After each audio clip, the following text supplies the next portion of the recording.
Hi, everyone. Thanks for joining us. I'm Bob Burke from Natural Products Consulting. I'm joined by my friends Marlo Fogelman of Marlo Marketing, Jeremy Halpern from Nutter, Kevin Mannering from Rodeo CPG, and John Majori from Majori Sales and Marketing. The topic today is, I seem to have a lot of time on my hands lately. Should I take the plunge and pursue my dream of starting a food or beverage brand?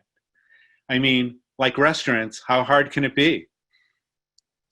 But before we start, I'd like our panelists to say a few words on their background and their respective firms. Briefly, I have a company called Natural Products Consulting. It's mainly around helping brands bring natural, organic, and specialty products to market. Along the way, I've done a how-to guide, a reference book called the Natural Products Field Manual. My friend John and I have been doing sales seminars twice a year for about 17, 18 years. And I'm privileged to serve on a number of boards and advisory boards.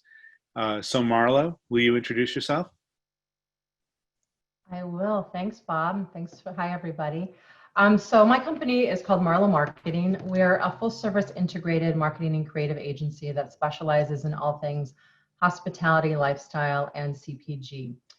For more than 16 years, we've proven that marketing can be done thoughtfully, strategically, and with an eye towards ROI. And really for us, our mission is to help our clients build their brands by guiding how to best message their story, shape their image, and ultimately drive sales using a mix of earned, owned, and paid initiatives across a variety of mediums to present one integrated vision. And we work with startups to more established brands that you would know and everything in between.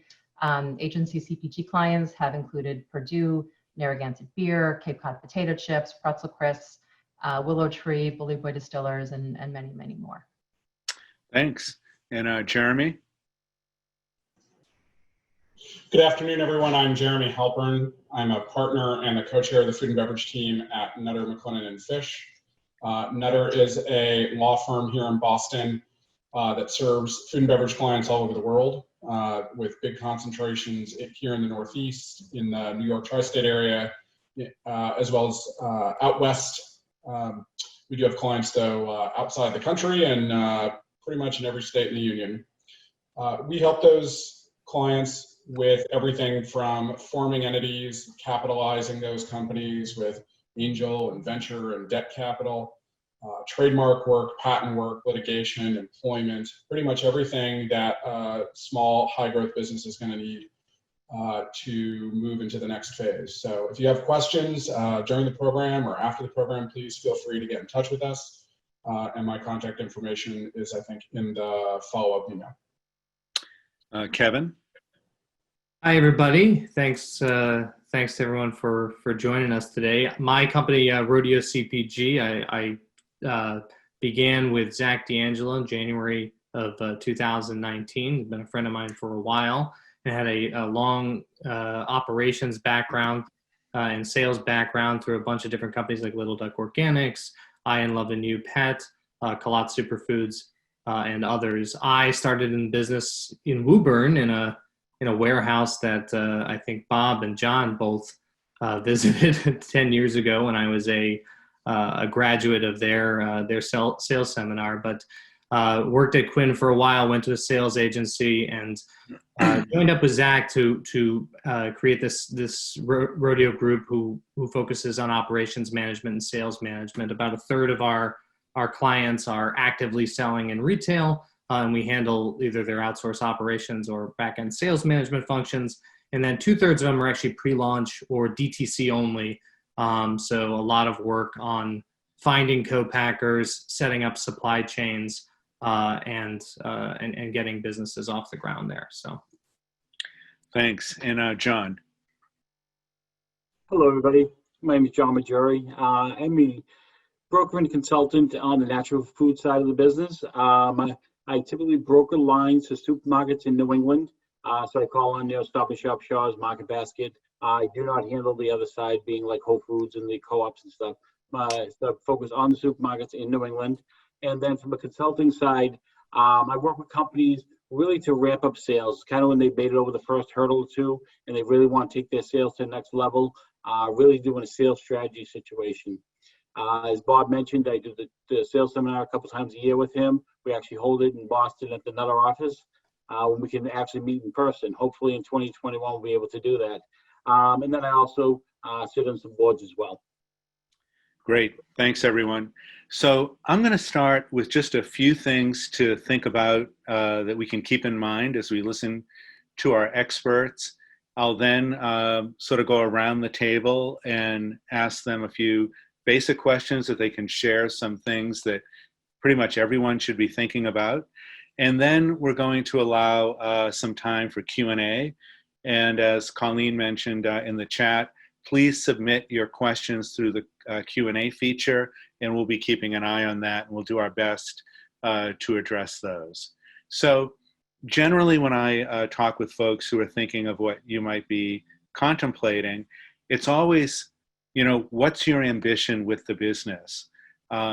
Is this going to be a side hustle, or are you looking to grow and sell to General Mills in the next 3 years at an irrational price?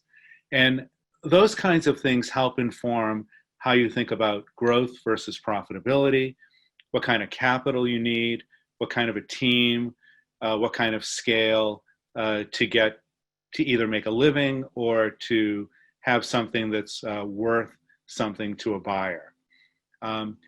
It always starts with, do you have a remarkable product?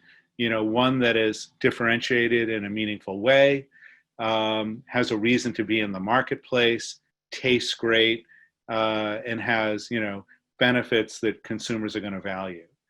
And then, of course, do you have sufficient gross margin?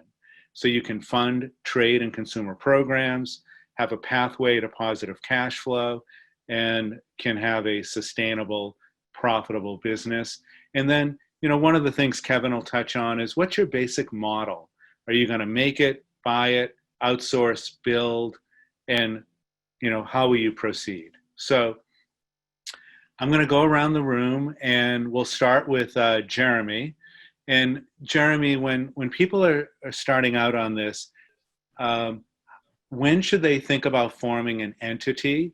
What does that mean? And what are maybe some of the common structures, LLC, S Corp, et cetera? So maybe we can start with that. Sure. So I think for folks who have started a business typically out of their home kitchen, and they're right now running through channels like farmers markets or neighborhood co-op type opportunities, and they're trying to figure out, do I want to take the next step? An entity is not that expensive, and it provides a lot of liability protection for the individual. And so, the first thing is, if you are doing something where somebody could ever get sick, which we're in food, so that's always a possibility, then you definitely ought to have an entity. And so you can always start with, a quick and dirty single member LLC in Massachusetts. It's very low cost. It's very easy to file. You can do it yourself. You don't need a lawyer, but you do need to operate it like an LLC. So if you sign contracts, if you do anything, it has to be in the name of the business, not in your personal name. Like don't file the paperwork, but then do nothing with it. You kind of lose the benefit of it. The second place people should always have an entity is anytime there's more than one founder, because now you're trying to figure out who owns what, and that intellectual property ought to port into the business, and each person ought to have their respective equity shares, and there ought to be rules of the road about things like vesting. What if somebody quits or is hit, God forbid, hit by a bus or a pandemic? So those are important things to do early on. The LLC corporation thing is complicated. It has lots of tax implications. The short version of that conversation is you can usually pretty easily go from LLC to corporation, but not the other way around. So if you don't want to talk to a lawyer, you don't really want to think about the complex world of tax, you file an LLC. It doesn't take a lot of documentation, and even if you don't agree on a bunch of things, there's kind of some default principles, and later you can get more formalized. But you should write down that the business owns the IP and who owns what percentage of that business, and how are you going to make decisions if you have co-founders? Is it one person gets to make the decision, or it requires both of you to make decisions?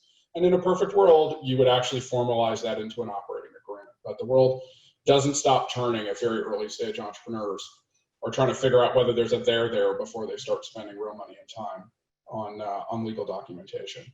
Let me pause there.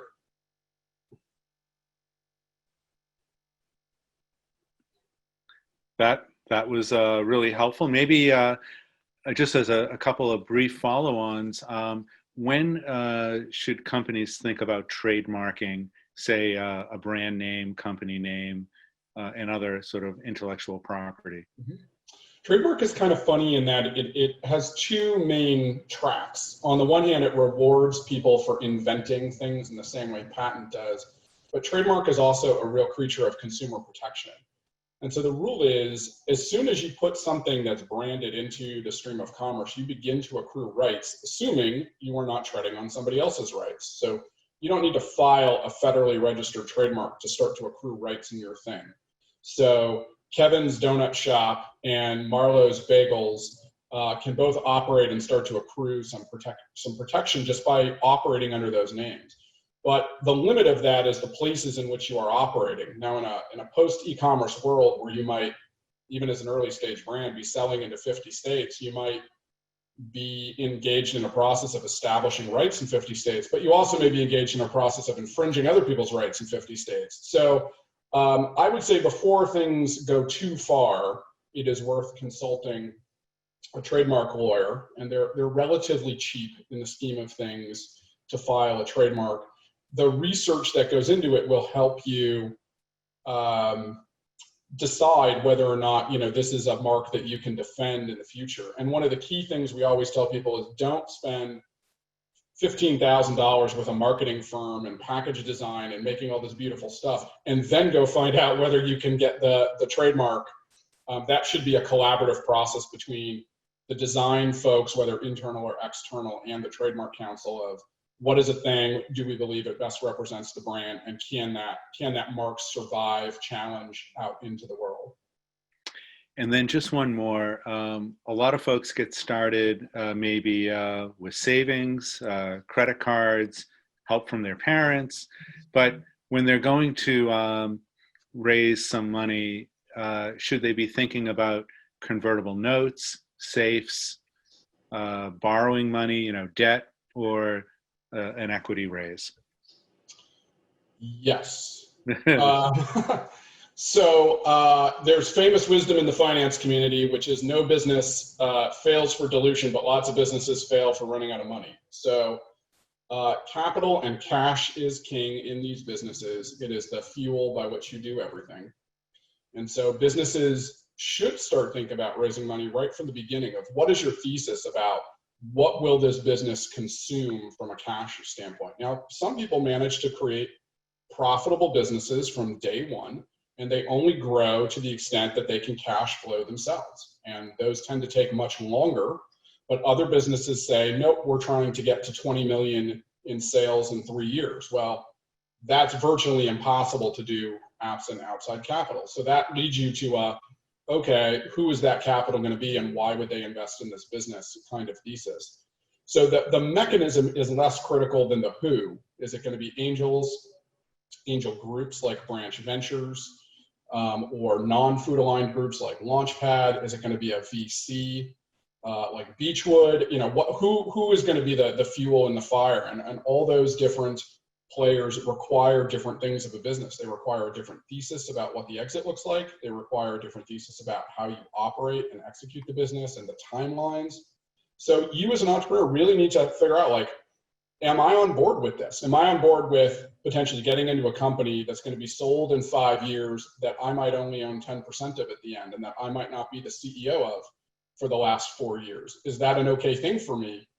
Or is it, nope, I want to own this thing and operate this thing and I want my grandkids to inherit it? Well, please don't call a VC. You have mismatched the capital source and the outcome. So talk with people in the community. The people on this call all know how to help you align investor objectives with your objectives and make sure you're talking to the right people. And then structure usually follows a little bit from that, because some of those institutional investors only invest a certain way. So regardless of what you want the world to look like, they're only willing to do certain things. When it comes to friends and family, the goal is keep it simple. Keep it simple. And before you decide to download something off the internet and sign it, that is a moment to call a lawyer, right? Anything that touches the IP or the equity or exclusivity, please call someone, or at least someone experienced in the doing of these things, because it's hard to unwind things that you do incorrectly. It's much more expensive to fix things than it is to do it right the first time. Excellent. So before we move on to marketing, we have to have something to sell. And so let's go to Kevin. And Kevin, maybe you can speak a little bit on how someone should begin thinking about actually making a product. Should they commercially produce it before they have customers? What are some of the options available? Things like commercial kitchens, co-manufacturers, or building their own facility. Yeah, absolutely. And I think where it all should start is having an idea of who you're going to sell this product to. Are you going to, are you going to go direct to consumer only first? Are you going to go into retail, and who those customers are? I think there's a lot on the marketing side as well that I'm sure Marlo will touch on about who that core customer is, but who's actually buying your product and making it available for consumers, especially if you're going to go into retail, and starting with a bottoms-up sales plan that's based around the metrics of units per SKU, per store, per week. Really mapping that growth plan out. I think there's several entrepreneurs, and everyone on this call can help you with the basic templates on all of that, and just understanding the category review cycles if you are going into grocery, and then in terms of direct to consumer, understanding what traffic you're going to get to your site, how much money you have to invest in things like search engine optimization and keyword optimization on Amazon, all of this stuff, and figure out that growth trajectory. Once you have that number, you can start to move into thinking about how you're going to make it, commercially. So as Bob alluded to, commercial kitchens, you're going to be making probably hundreds of cases per week. If you're in there doing it, yourself with some helpers, etc. When you're talking about co-packers, you're probably going to start making runs once a month, every 2 months, every quarter, and making them in the several thousands of cases. So really, it's all about figuring out what you're going to do and what that demand will be, and aligning the plan in that way when you're first getting started. Great. Now, you guys have generously put together a pretty good list of co-manufacturers and co-packers and have made it available for free. But how does one get started? How do you identify the right one? How do you approach them? What kinds of things should you be prepared to discuss and share with them? What kind of questions might they have of you? And how would you move this along? Yeah, it's interesting. Once you've decided on a co-packer, a whole new world opens up, and there's really two broad categories that they fall into. One of which is a sort of large co-packer that's doing a bunch of different products that you're basically going to have to be pitching them to allow them to make the product. And then there's other ones who are smaller, maybe more regional, that are looking for nice young brands that are going to chug along. It goes a lot back to what Jeremy was saying about what does this business look like, and again, what is the growth trajectory? Do you want somebody who's really going to get partner with you on a very deep basis, or do you need some massive scalability to meet whatever, if you're going to be planning to grow this to 20 million in 3-4 years, or whatever it is that you've settled on with your investment team. So, that push and pull, I think, is really interesting. But in order to understand that, you have to start talking to them. So really, I think our list is a good resource to start to filter things out in terms of, what types of capacities these manufacturing facilities have, the types of equipment that it's going to require to make your particular product, how hard it is to make it. And I would really push for folks to work with product development specialists Even if you are a chef or a home chef, we've had situations even with people going from restaurant to CPG products where it's not the same thing to make a benchtop sample as it is to commercially manufacture it, and understanding all of the different things that you're going to have to take into consideration really whittles down your list significantly, so you can start to have the conversations of partnership that I started with. And just one more thing on that. Can you talk, at least at a high level, on some of the key sort of terms that you should be prepared to either understand or discuss when you work with a potential co-packer? Because I listen carefully to everything Jeremy Halpern says. I know that above all, you need to own the recipe, and you can't lose control of that through various iterations and reformulations and things from where you begin to where you end. But what are some of the other key things to know? One of the, if the story of your product is going to be very much around your supply chain, and how you're doing it, say you want to source everything from regenerative farms, for example, a turnkey co-manufacturer is going to be something that you need to look for, because a turnkey co-manufacturer is going to be procuring the raw materials on your behalf. There are other types of co-manufacturers who do not do that, but that is a key term to understand, that if you're very particular about what company you want to buy your products from, or what farm you want to buy your products from, or whatever it is, then that's not going to be something that's in your control if you go into a turnkey co-man. I think the process as well, and this is where people get tripped up from the money standpoint. When you come in, you negotiate everything. There's ballpark pricing, and then there's your final pricing, and in between that is a trial run. Now, if a co-man is one of those really small ones that you're partnering with, there may be some shared costs on the trial run. In other situations, you're basically doing a small production run that you're not going to sell, which could go poorly. So, it could be, this isn't what I wanted. Well, then we're going to have to do another trial run. Obviously, there's negotiations in all of this, but there's a large sort of cash outlay at that point.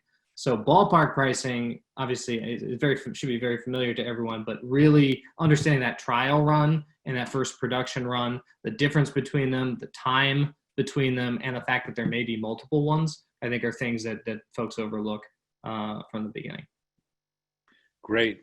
So before we start posting on social media or doing press releases or spending money on advertising, it should be available and people should be able to find it in stores. So John, how do you know what to charge a store, and how do you think about the price the consumer might pay?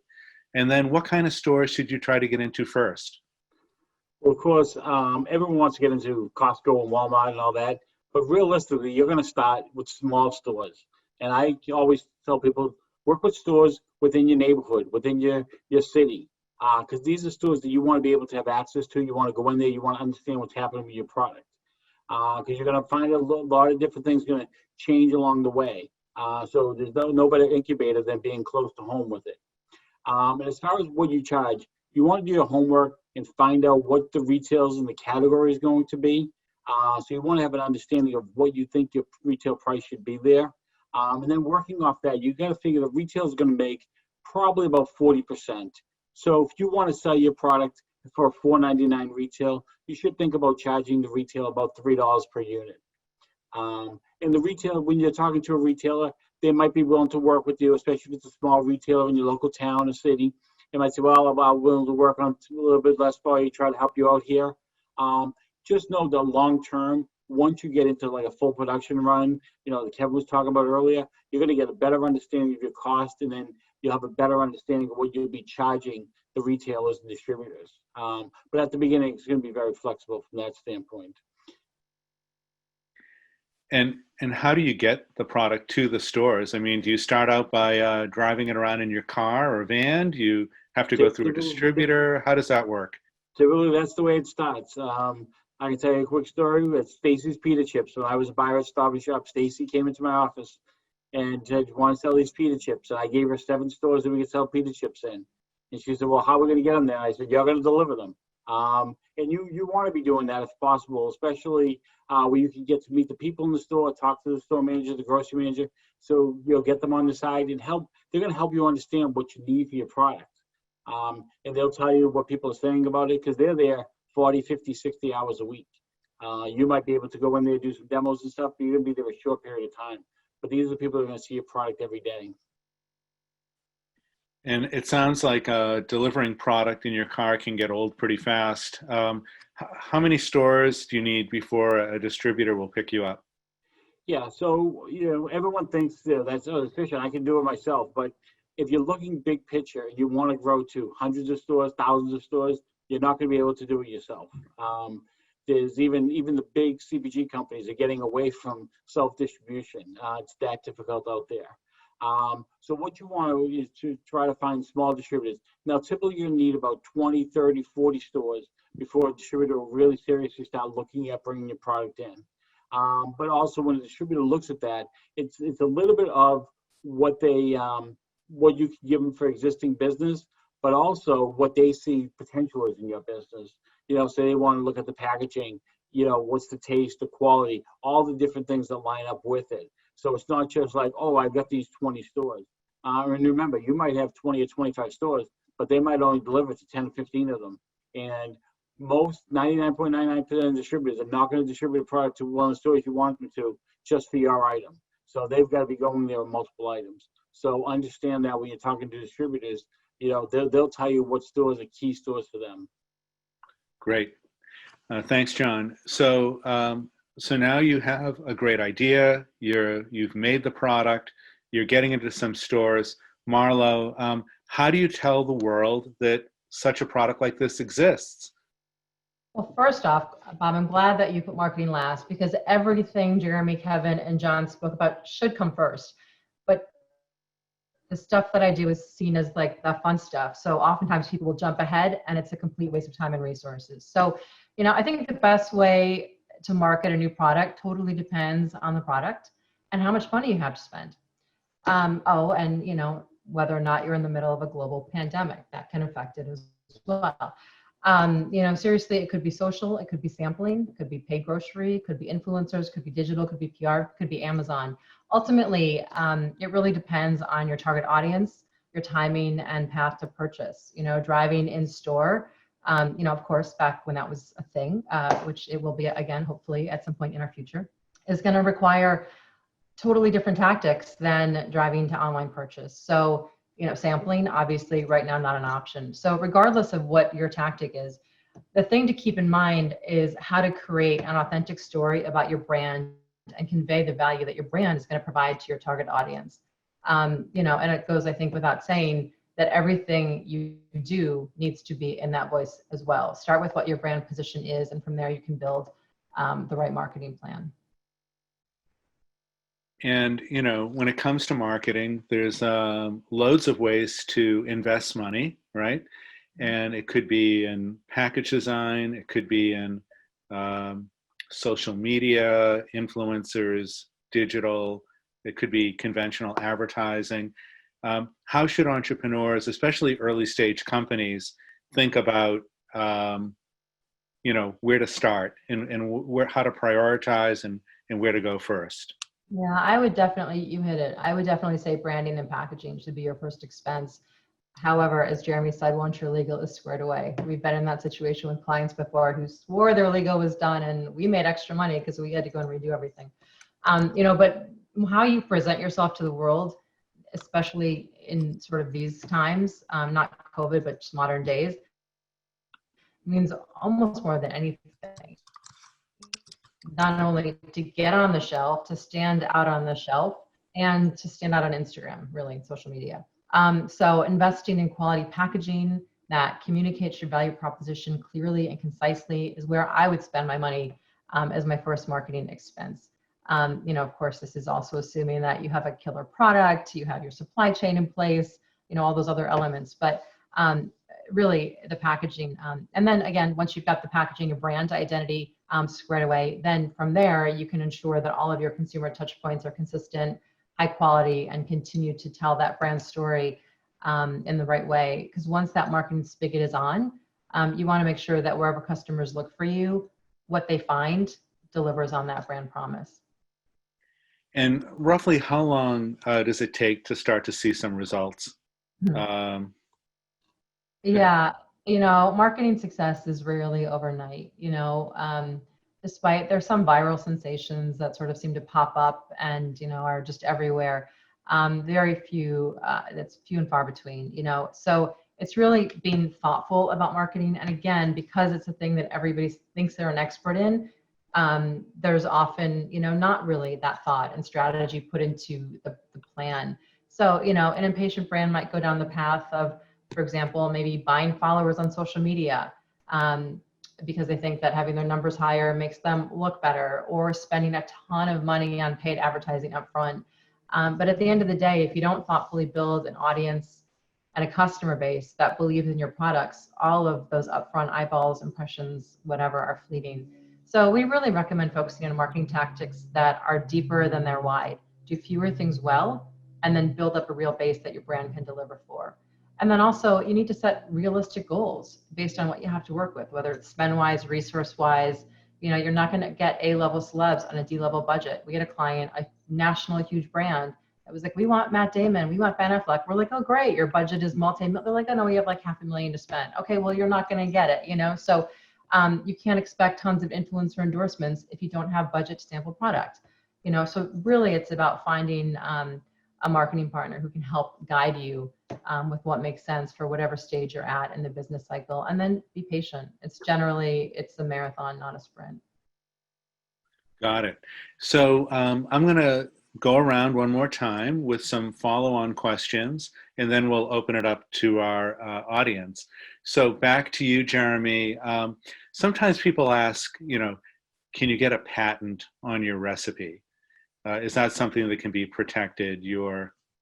Whether it's your grandma's or whether it's something you've concocted yourself, is that something that can be protected? I'm sure there's going to be at least one person listening to this call who's going to throw things down and storm away from this Zoom call. But the short answer for most people on the call is no.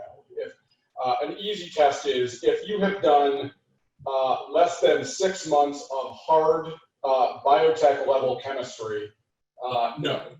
On the other hand, if you are somebody who is in fact inventing, the next beyond meat, if you are doing something in cellular culture, or if you're doing something in particularly replacement protein technology, then maybe the answer is yes. But for most folks who are just thinking about a better version of the cracker, the cookie, the drink, the whatever, the short answer is no. And you can waste an awful lot of time and money and headache trying to chase down something that is very unlikely to produce any commercial value for you whatsoever.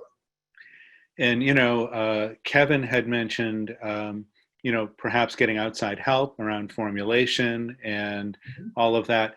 Is there any risk with that, or any things people should think about when they're getting outside help to formulate or going from, say, benchtop to production runs? So first, I 100% agree with Kevin that very few entrepreneurs who have not been in the chemistry side or the food production side know the difference between pilot level production and scale production and what it's going to do to your beloved recipe. In fact, I have an entrepreneur I've worked with now in multiple companies who said he never ate the product that he produced after he formulated it, because it was never as good as when they actually formulated it, right, once it went through the production process. And he was always frustrated by that. So you should absolutely work with someone who understands scale level production, whether that's on the team or an outsourced agency, or even the co-packer itself will often provide those kinds of resources. What's important is that all of the people involved in that process delineate what's the brand's IP and what is that third-party IP. So an example would be if you go to a cookie manufacturer and say, can you produce me another chocolate chip cookie, but I want to do it with 2 times the butter, the cookie manufacturer is not going to say, everything I know about cookie making is now your intellectual property brand, right? That's not a realistic thing to expect. So they have their background knowledge, manufacturing expertise, whatever. What you should expect is your formulation, your recipe that has that double butter is your IP, and they're not going to go tell anybody else or share that intellectual property with someone else. But someone else is free to do the exact same thing. You can't forestall a competitor from doubling up the butter in their recipe, but you can make all the people who work with you, you can enforce the idea that they can't share that information. And sometimes that trade secret information is the most valuable thing. And the famous case is the recipe to Coca-Cola was considered the most valuable trade secret there was, right? And people could always tell when you were at some diner and you ordered Coke and they didn't kind of say, we don't serve Coke, right? But it didn't taste right. That was because you were getting no-name generic cola where they couldn't replicate it exactly right. So I would work with somebody who's a professional. I would make sure there's clear rules of the road about intellectual property. And the question of who's going to contribute the cost of that process varies from situation to situation. Some co-packers will throw in the R&D expertise to get your business. Others are going to charge you hourly or by the project. Third-party formulators are definitely going to charge you hourly or by the project. Kevin, I don't know if you've seen things leaning one direction, hourly versus project-based. I seem to see more project dollars than hourly, but so it's an important thing for everybody to be in agreement about what that's going to look like. And then just one last thing for now. Kevin referred to some of the terms that you might expect with a co-manufacturer, but can you go a little further on what to expect in a co-packer contract, and what are some of the real highlights in terms of either risk areas or things to really tune in on as an entrepreneur? Sure. Long form co-pack deals for brands, even at the $1 million run rate, those contracts can run 30 to 40 pages, no joke. And that's before you include the specifications. There's a lot to be managed and to be thought about in those deals. I would say if you thought about the architecture, they fall into some big buckets. So Kevin mentioned one of the first big, decision trees, which is, are they turnkey? Are they doing your sourcing as well as your conversion into a finished good? Or are you drop shipping everything to them and then they're just converting it? They're applying the labor and the process to it. That has some big implications for the quality control, because typically if they're only converting it and anything goes wrong, the very first thing a co-packer says is, it was you and your ingredients, it wasn't me. And so that will often make a difference also if there's a kill step in the process. If there is, life gets a little easier, but if there is not, there becomes a fight about that. The second is what is the architecture of the financial arrangement? So are they saying, here's a price per unit? I am a huge fan of that for early stage brands, even though Kevin and all the CPG consulting folks are going to tell you that's a terrible idea. You can't get any savings that way. But for small brands, the alternative is they're charging you either cost or cost plus for all of the ingredients, and they're charging you the service and profit piece of the equation. And the problem with that is you are often one human and you are doing all of these functional areas at the same time. And you do not have 600 hours in your year to go play reconciliation with, did you use the right amount of rice? And did you use the right amount of flour? And did I overpay? All in an effort to recover $50,000. Like, your time is more valuable than that at this stage. So while at a later stage business, I would agree, you want to control the ingredient costing. From a simplicity standpoint, there is tremendous value for an early business who can get a co-packer to say, it's $2 a unit. Now you know your cost. Now you can go talk to John and figure out, do I have enough profit margin for what I'm going to need to sell to that distributor who's going to sell it to that retailer? Do these economics work or do they not? And now they're predictable, which is a great thing for you as an early brand. And with that, I'm going to let Kevin rebut this and tell me I'm an idiot. No, I sufficient time in this session, but go ahead. I was gonna say I do agree that simplicity is sometimes very key because you need to get the product out there. You need to get customers. You need to, especially if you're using co-packers, you need to move product, and you can optimize your supply chain. You can optimize everything over time, but you can't optimize nothing. So So Kevin, Rodeo, among other things, does services as an outsourced operations firm. Can you share a little bit about what does that mean? So you've got an entrepreneur, you got a couple of founders, they've got this idea, they've gone through this process. How much of that is reasonable for them to do themselves? Where might they benefit by employing a firm like yours? yeah, for sure. I mean, there's always, especially in the situation you described, a single entrepreneur or a couple of entrepreneurs, everyone sort of tends to have what they're either operationally minded, sales minded, marketing minded, whatever it is that brought them to this sort of decision to start a company together. So there is different levels of involvement from different entrepreneurs or different members of the sort of founding team in all of this as a caveat. But groups like ours really work as, either in place of or in support of the operational team, depending on the scale of the business. So it's perfectly reasonable to find an outsourced team to help you source a co-packer. What you need to bring to that is things like brand integrity pieces. What you want this to look like, what ingredients you will not, where your lines are. If you're clear about that, you have a formula that's scalable, or you're also working with a product formulation person, then it's very, unless it's totally out there, it's very easy to get these things set up, and your timeline should really be somewhere in the 6 to 10 week standpoint of getting to a trial run with a co-packer from I need somebody to make this. Great. Now, John, what's the role of a broker in all of this? What does a broker do? What do they charge? How do they fit into this whole mix? So you typically are not going to use a broker right away, but once you start getting a little bit of traction, maybe getting to the first distributor, there is people out there called food brokers. And sometimes people don't understand exactly what they do. One of the quick things I always tell people is a food broker is like a real estate broker. They're not going to take possession of your product. You're just going to pay them a commission. And in some cases, you're going to pay them a retainer. But they're going to go out and help get you stores for your product. So they've got contacts. They know the best stores for your product. They know who to talk to about that. So they're going to be the ones to be able to help you put your product into more stores. But to think you're coming right out of the box and you haven't sold anybody yet and you want to get it into 25 stores, you're not really going to be able to just find a broker that's going to go get the first 25 stores for you. So definitely be prepared to do the first step yourself.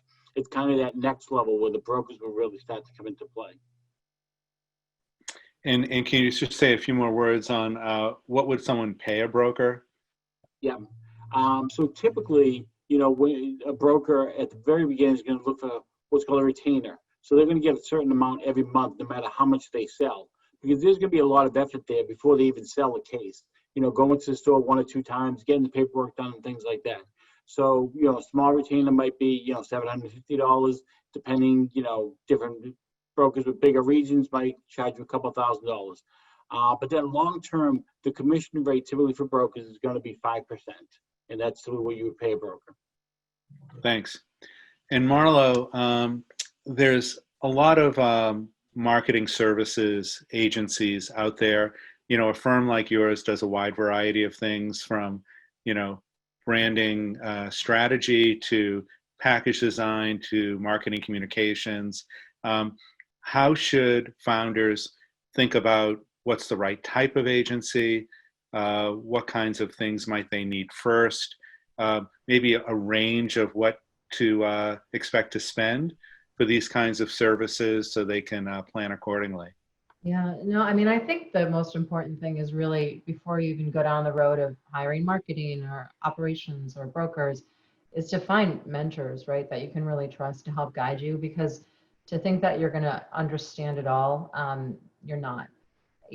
so the way that we work in two ways. People can either hire, actually three ways. People can either hire us on the creative side for a project. I need a brand, I need packaging, I need a website, and that's sort of one and done. And then other clients will hire us for ongoing retainer-based work, and that might be public relations, marketing strategy, social media, influencer relations, etc. And then other clients will hire us, similar to Kevin and Rodeo, as sort of an outsourced solution. So instead of having to bring on in that marketing team, we're just sort of outsourced. Because what happens is, I've talked to so many people, oh, I'm hiring a director of marketing. Oh, really? What are you paying them? It's $50,000. Okay, you're not getting a CMO at $50,000, right? So for smaller brands, you can't really afford to have the high level strategy that you need at the beginning to sort of put your plan in place, and then the hands on the ground to actually execute. And so for some clients, they'll hire us just to sort of be that outsourced, and they just outsource all of the marketing to us.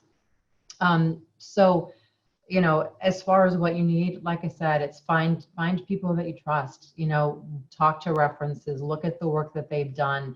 They're, like I said earlier, unfortunately with marketing, everybody you can do social, right? You can sort of be on Instagram, but are you doing it well? So there's a sense that everybody fancies himself a marketing genius. You wouldn't say, well, I'm going to write my contract. I can do that better than Jeremy. No, you really probably can't. And it's the same thing with trusted marketing experts. So I would just say, do your research, talk to people, and really do your due diligence in that space. So Kevin, here's the easiest question of all today. A few people have asked, where can they find that list of co-manufacturers? Just go to rodeocpg.com. There's a section there called Knowledge Share. It's listed in a blog post about finding a co-packer with some other helpful hints and tips. Thanks. And what I'm going to do is start going through some of the questions that have come in. We still have a good number of people on the call. I would encourage you to put questions in the Q&A function, and we'll do our best to cover as many of these as we can before we wrap up. So Marlo, one of the questions that came in is, what kind of marketing metrics should people be looking at to understand, things like market penetration or effectiveness of different, say, marketing initiatives and campaigns? I mean, I think it depends on what you're doing and at what stage of the sort of life cycle of the brand, right? At the beginning, if you're trying to get enough stores so then you can go and engage with a broker or, use a co-packer, then your metrics going to be very different than if you're, 5 years in and, making $20 million. But, and the thing with marketing, there are certainly, especially when you go down the digital route, direct to consumer sales, Amazon sales, ROI is very easy to connect. And there's other things where it's not, building a brand, there is absolutely ROI in building a brand. You are not always going to be able to connect this dot to this dot and say, because of this, we got here. But if you don't do that, you're probably going to have difficulties in other parts. So, I think with marketing, I think it's looking at it in two different ways. Where can you be, very tangibly tied to ROI, and where does it have to be, a little bit softer, and recognizing that ultimately is going to result in the ROI you're looking for. Great. One of the questions that came up earlier in the chat function was explaining a little bit about gross margin and what to shoot for. Jeremy put down some really good information, and I'm just going to spend a minute elaborating a little bit on that. And so the first thing I want people to understand is how to define gross margin. And if you think of an income statement or a P&L, you have a section called gross to net sales. So your top line, gross sales, less returns, discounts, allowances would be your net sales. Net sales minus your cost of goods would be your gross profit.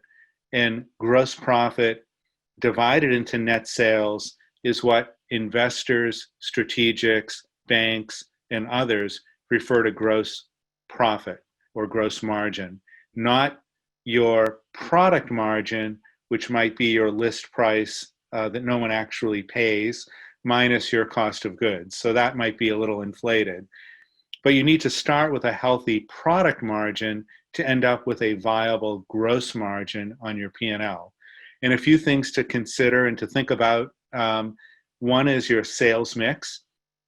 So if you're making a line of beverages or cookies, as Jeremy mentioned, and others, you might have different cost of goods for each item, depending on whether they have nuts or chocolate chips or what have you.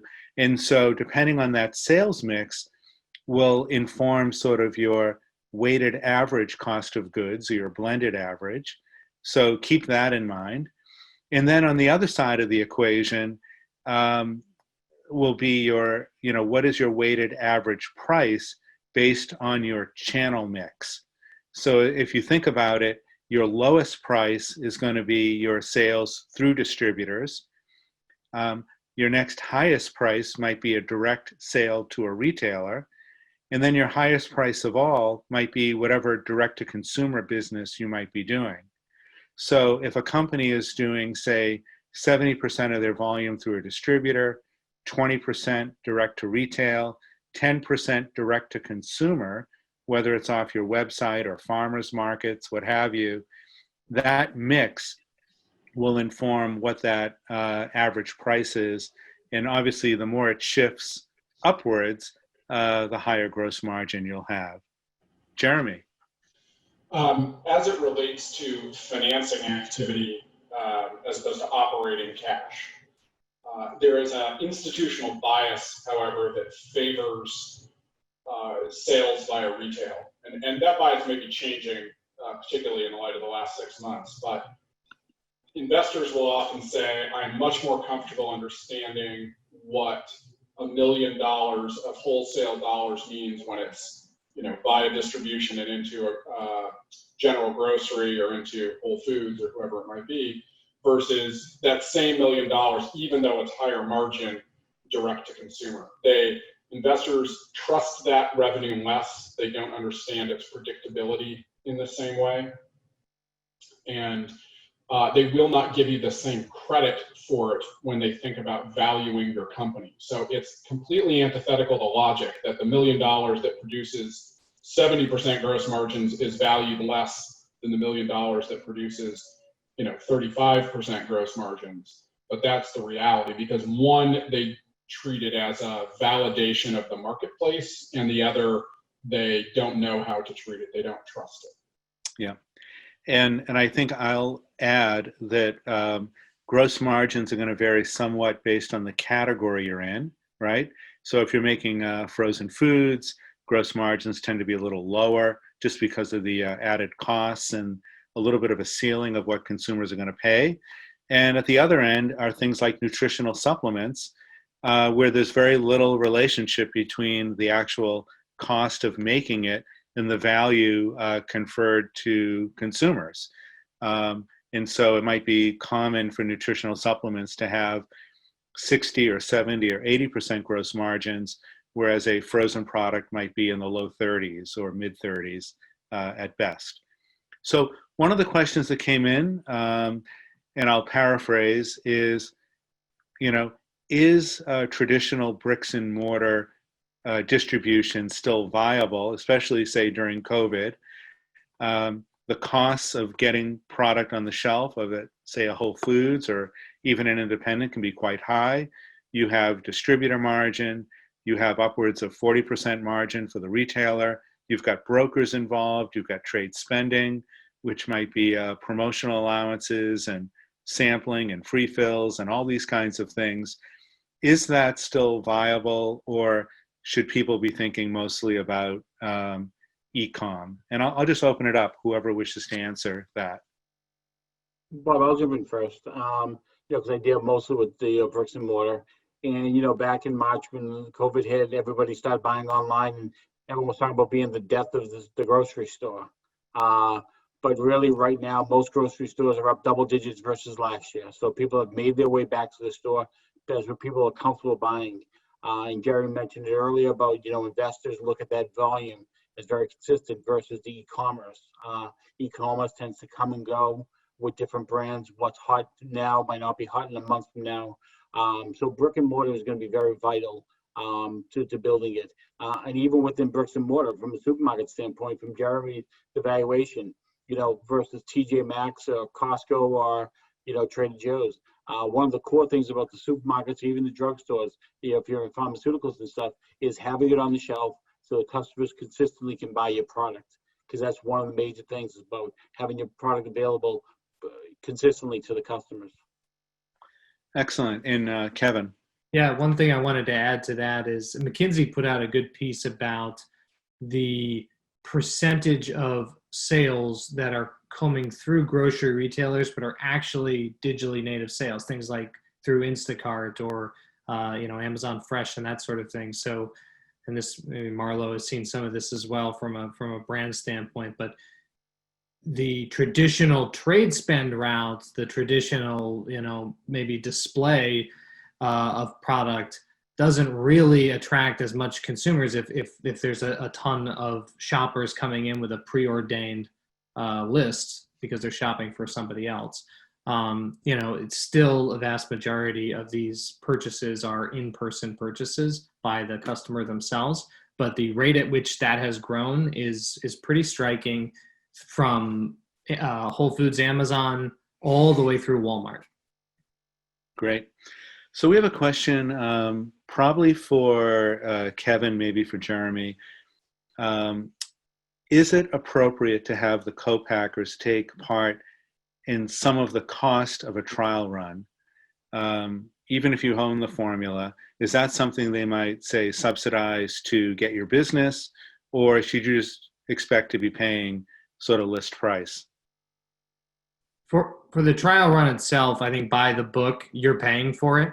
I was alluding to some things earlier when if you can get yourself into some conversations with smaller co-packers where there are sort of incentives, cost sharing, and then equity incentives, things like that as well. So everything is a negotiation, but if we're looking for what to put in the textbook, you're paying for the trial run. So I'm going to, we have a few minutes left, and I was just going to go around the room briefly, and I'll ask our panelists to think, if you were giving advice to a friend, a kid brother or sister, nephew or niece, about one or two things to really think about before you embark on this kind of journey, what would that advice be? And so, because I didn't prep you on it, whoever wants to go first can go first. I'll go. I think the number one thing I would say is, are you creating a product? Are you bringing a product to market that the market really needs? Right? Your grandmother's biscotti or granola might be amazing and everybody loves it and everybody wants to buy it and it's your Christmas gift and all of those things. But does the market need another granola? I don't know. What are you going to do to it that's going to make the market need that? You don't have to necessarily be first to market. There's certainly room for new chocolate chip cookies, but you can't just come out with another, Tates or something. Like you just have to be better. You have to be different. So I would think my biggest advice would be, what are you bringing to the market and how is it really going to stand apart from what's already available? Great. Who wants to go next? Yes, Jeremy. Sure, I'll go. First, I would just echo Marlo. Anything the rest of us say is going to be secondary to that, which is right. Pull beats push every time. From my standpoint, the thing I see that costs the most heartache is people not having a war chest. And so whether that's taking a line out on your house, whether that's, just having savings or an early friends and family investor, but living in a brand hand to mouth where you're always struggling to do the next program, the next project, or you can't run the co-packer and run the trade promotion at the same time, that becomes incredibly limiting. And it doesn't mean that you have to find $3 million laying around not doing anything, but you have to really plan out what is this going to take to spend, and do we have enough to really do it? Because you're going to spend half your life fundraising for this business.